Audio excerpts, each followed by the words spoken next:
Capítulo 10. Luz e cores. A luz refletida por um objeto entra no olho, atravessa a córnea, pupila, cristalino e chega até a retina, onde a imagem é formada. A luz visível é a faixa do espectro eletromagnético que conseguimos enxergar. É a faixa que sensibiliza o olho humano. Essa parte é chamada de espectro visual e abrange os comprimentos de onda. Cada frequência do espectro visível é percebida pelo nosso sentido da visão como uma cor diferente. As cores variam de violeta, que são ondas de maior frequência, ao vermelho, que são ondas de menor frequência. Já o branco é a sensação que temos quando os olhos recebem ao mesmo tempo todas as frequências do espectro visual. Objetos que emitem luz são chamados fontes de luz, como o Sol e outras estrelas. Uma lâmpada, uma vela ou uma lanterna também são exemplos. Esses corpos são chamados também de corpos iluminadores, com luz própria. A maioria dos corpos que conhecemos não emitem luz. Agora vamos falar sobre reflexo. Muitas vezes nós vemos nosso reflexo geralmente no espelho. Devido ao fenômeno da luz, os objetos podem ser vistos quando iluminados.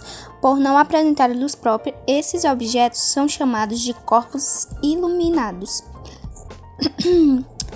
Os objetos transparentes e translúcidos são aqueles que a luz pode atravessá-los, como o vidro e o plástico. Os opacos são aqueles que a luz não pode atravessar. Os raios de luz podem ser representados por uma série de linhas retas saindo da fonte.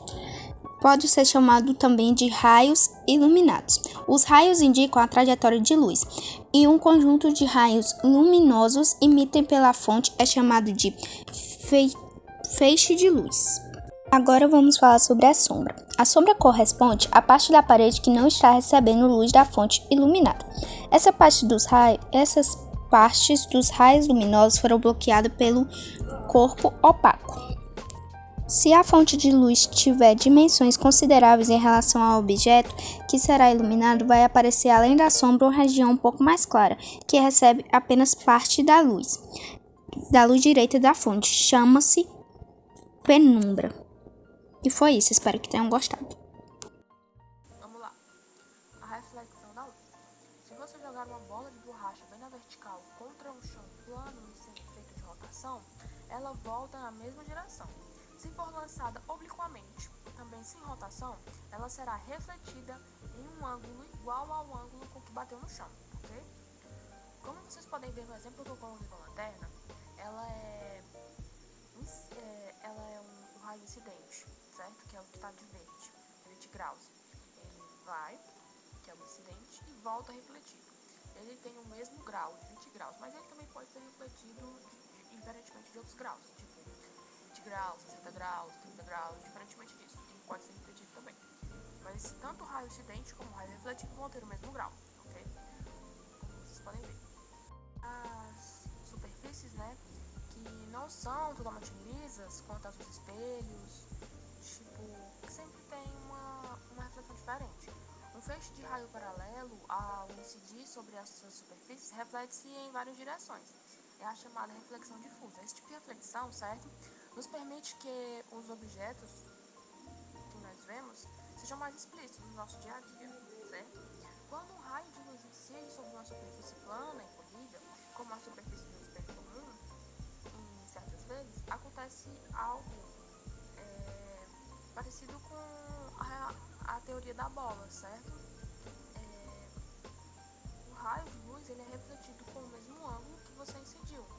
Foi o que eu falei da lanterna, né, do exemplo da lanterna que eu coloquei com os 20 graus.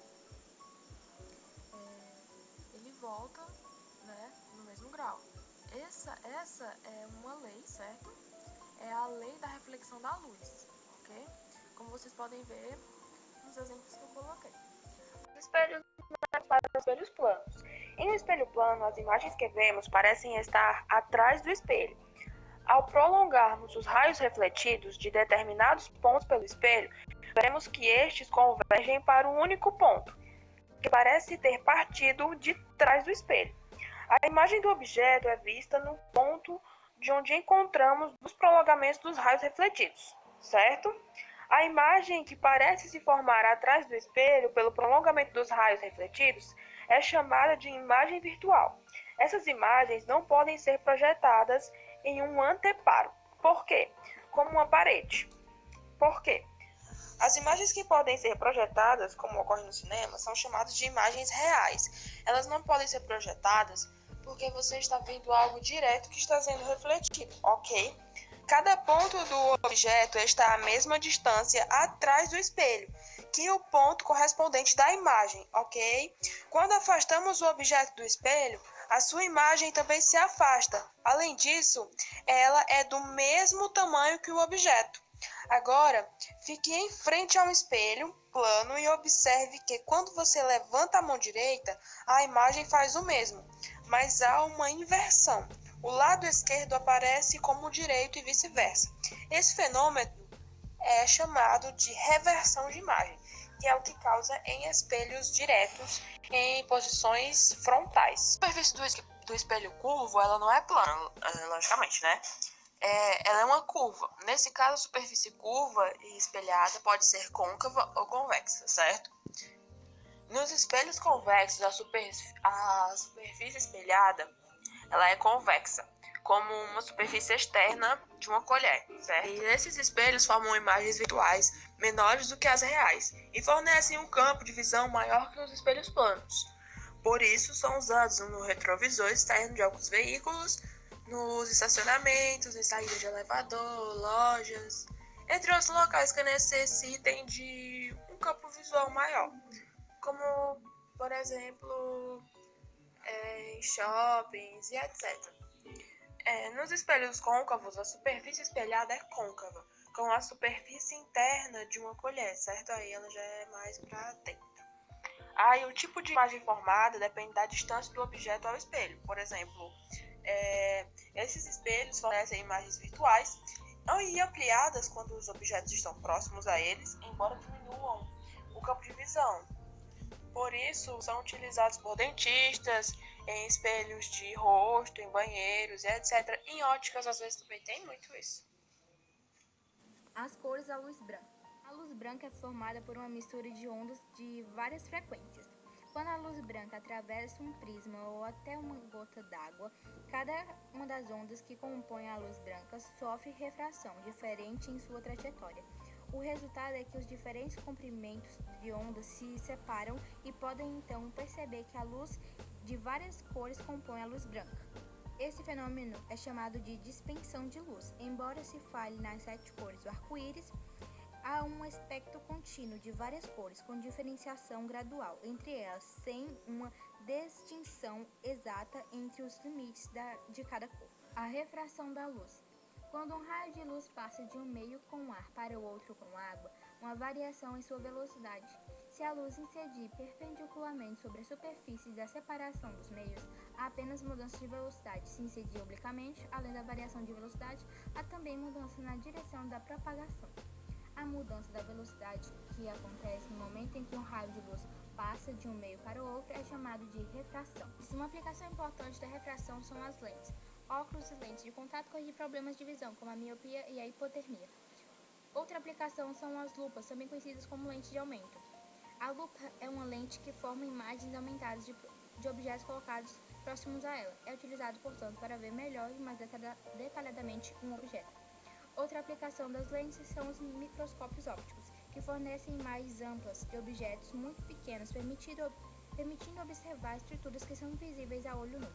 Os telescópios refratores, conhecidos também como lunetas, são instrumentos compostos de sistemas de lentes que fornecem imagens aumentadas de objetos distantes, como a Lua.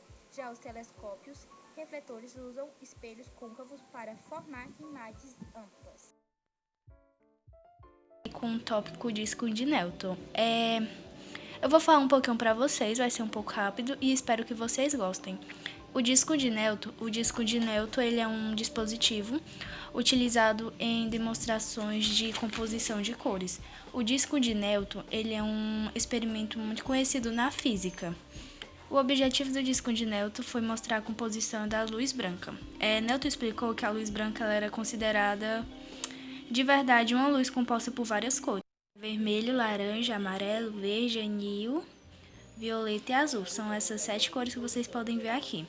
Newton ele explicou que a luz que consideramos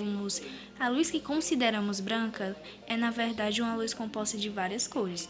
Então, para comprovar tal fato, ele decompôs a luz branca com a utilização de um prisma triangular de cristal. Foi a partir daí que surgiu o díscon de Newton. Você pode produzir o díscon de Newton usando um transferidor para dividir um círculo de cartolina em 7 seções iguais. Cada seção deve ser pintada com uma tinta solúvel com água, tinta guache conhecida, com 7 cores, as cores do arco-íris. Eu vou mostrar aqui para vocês. Que vocês podem ver o díscon de Newton, que é esse daqui, com as 7 cores que eu tinha falado no comecinho do vídeo. Agora vamos para o segundo tópico, que é a cor dos corpos. A cor de um corpo é composta pela reflexão determinada de tipo de luz branca, ou seja, a luz que esse corpo reflete. A luz branca ela é uma combinação entre a reflexão de todas as cores. A cor de um corpo é composta pela reflexão de determinada tipo de luz, ou seja, a luz que esse corpo reflete. Para que o corpo tenha como uma cor, irá depender de outra cor que o ilumina, pois a cor que não é considerada uma característica do corpo. Aqui a gente pode ver um caso que todas as cores, sem que nenhuma se reflita, ou seja, um corpo negro ideal. Aqui é uma faixa de luz branca com um corpo branco e outra faixa de luz branca, uma faixa de luz branca com corpo verde e uma luz motogramática verde. A cor é uma propriedade da luz e não dos objetos. O pigmento produz cores pela subtração ou retirada das cores da luz branca. As cores primárias são o vermelho, amarelo e azul, que combinadas podem produzir outras cores. As cores primárias é o conjunto de cores que podem ser usadas para combinar outras cores. As cores secundárias são as cores que surgem da mistura de duas cores, primárias e secundárias, que são, por exemplo, o verde, que é a união do azul e do amarelo, o laranja, que é a união do amarelo e do vermelho. E também tem as cores terciárias, as cores quentes e as cores frias. Todas as imagens produzidas pelos televisores são formadas por um conjunto de pontos luminosos, distribuído na área frontal do aparelho. Esses pequenos pontos são agrupados de 3 em 3, cada um com uma cor básica: vermelho, verde e azul. A variação da intensidade de luz forma todas as outras cores que o televisor é capaz de produzir. Todas as cores que você vê na televisão ou no monitor de computadores são produzidas pela combinação das 3 cores. A imagem é formada por milhares de pontos vermelhos, verde e azuis.